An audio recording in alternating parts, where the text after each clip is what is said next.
He says, emotional distress can be dangerous, and it would be fatal if caused by someone close. Today, your angels are trying to protect you from harms which result from the wrongful conduct of others, someone close to you. A result from the wrong. So who is he or she, or what can you expect from them?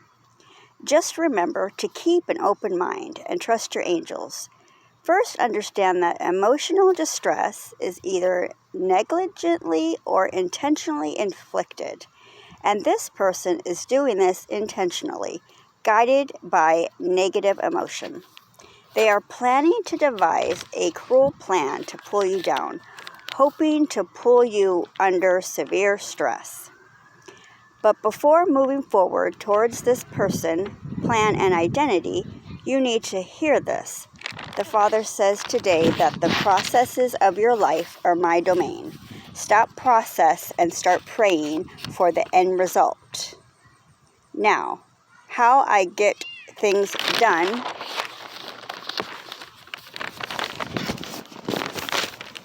is up to me and not up to you.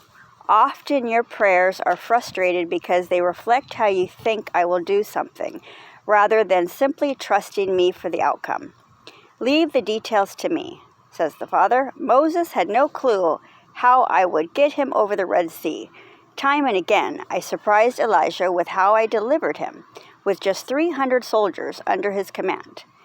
Gideon was completely in the dark regarding how I would bring the Midianites to defeat. It would have been a waste of time for them to lay awake conspiring to ask me to do this. So when all they had to do was leave the details to me. Stop praying out how you think I'm going to do things in your life. The Israelites died in the wilderness because they could not get their eyes off the process and leave the details to me. Pray the end result instead, and your peace will be greater, and you will enjoy the journey instead of being tormented by unnecessary worry and care. I have this, says the Father. Sit back and enjoy the ride. Have I not said out of the heart are the issues of life, says the Father? Safeguard your heart from the negative.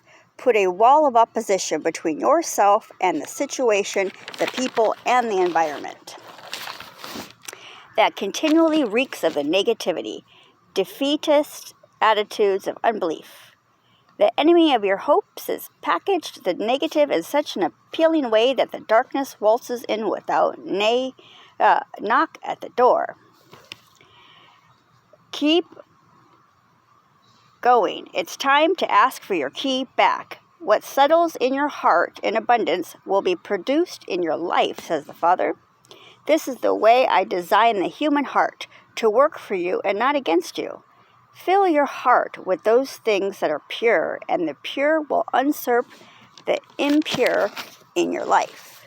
Fill your heart with those things that are lovely, and lovely things will appear on your stoop every morning. Fill your heart with those things that make a good report, and their good report will find its way to your back door.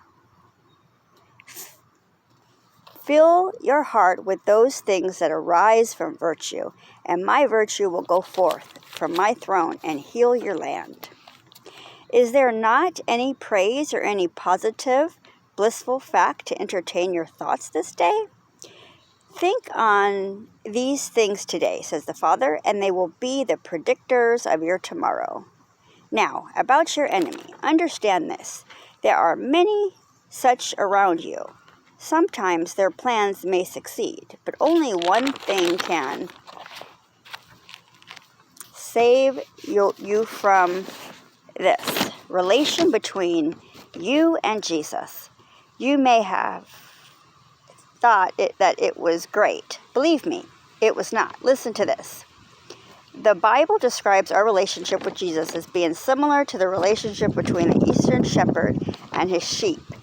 A relationship based on the sound of his voice, and make no mistake about it. His voice is God's Word, the Holy Bible. Now, who were Eastern Shepherd and what we can initiate from then. The Eastern Shepherd of Jesus' day raised his sheep primarily in the Judean uplands. The countryside was rocky, hilly, and creased with deep crevassés and ravines.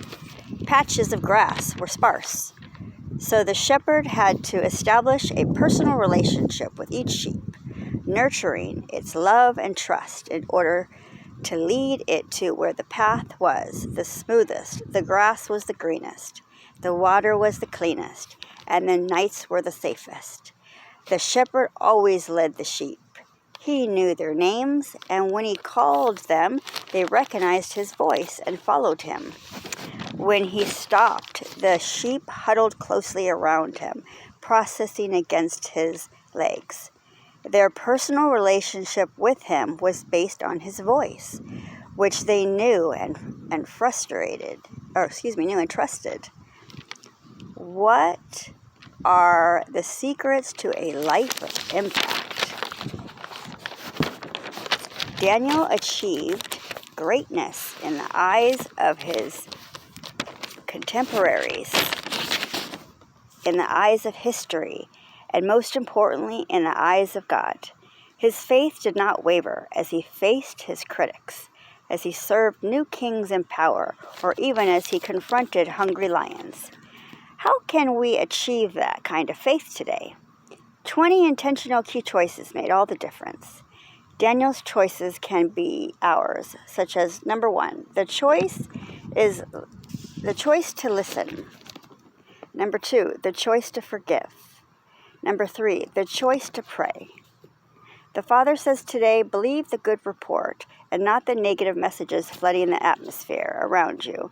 The prophets speak contrary to one another at times, says the Father. One will prophesy a day of gloom and darkness, and another prophecy the morning spread over the mountains. According to where your affections lie, they are both right. Set your affections on me, says the Father, and you will never be shaken.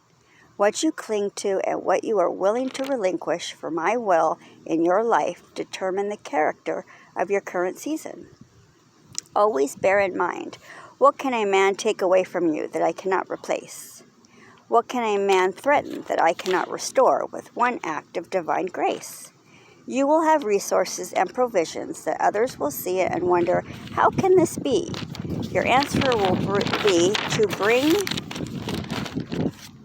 them to a loving Father who cares for the least sparrow that falls from the bough.